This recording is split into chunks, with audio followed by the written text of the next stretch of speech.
नमस्कार, मैं हाजिर हूँ फिर से एक नई कहानी के साथ।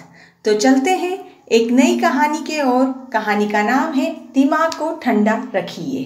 एक बार एक आदमी किसी राजा के दरबार पहुंचा और उसने कहा, महाराज मेरे पास 2 रत्न हैं, जिनमें से एक बेशकीमती हीरा और दूसरा साधारण कांच का टुकड़ा है।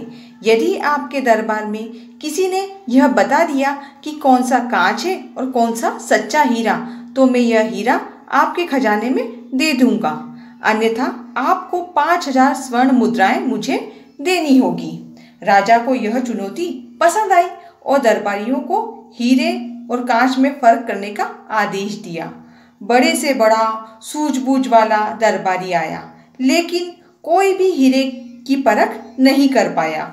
अंत में राजा ने हार मान ली और उसे 5000 स्वर्ण मुद्राएं भी दी। वह आदमी दूसरे राज्य पहुंचा और वहां भी उसने वही शर्त रखी और वहां पर भी कोई हीरे को पहचान नहीं सका।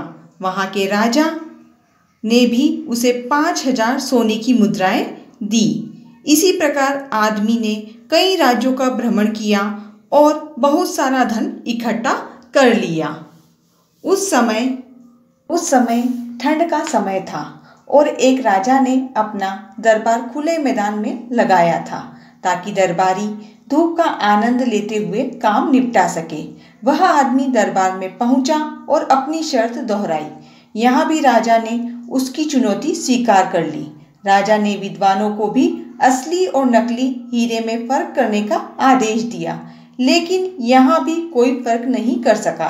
राजा उदास हो गया और उसने अपने खजांची को खजाने से 5000 मुद्राएं लाने का आदेश दिया। तभी एक दरबारी जो जन्म से अंधा था, उसने कहा, महाराज खजांची को भेजने से पहले एक बार मुझे इन हीरों को परखने का अवसर दिया जाए। राजा तैयार हो गया। वह अंधा दरबारी बारी बारी से दोनों को छूकर एक टुकड़े की तरफ इशारा करके बोला, महाराज यह है सच्चा हीरा और दूसरा वाला साधारण कांच का टुकड़ा, जिसका कोई मोल नहीं है। हीरे वाले आदमी की आंखें चमकी और वह बोला, बिल्कुल सही कहा आपने, बिल्कुल सही कहा आपने, लेकिन आपने इसे पहचाना कैसे? उस अंधे आदमी ने जो जवाब दिया, उसे सुनकर वहां राजा सहित सभी की आंखें खुली की खुली रह गई। वह बोला, जो भी सच्चा हीरा होता है वह धूप में भी ठंडा रहता है, जबकि साधारण कांच थोड़ी सी गर्मी मिलते ही गर्म हो जाता है, बिल्कुल हम इंसानों की तरह।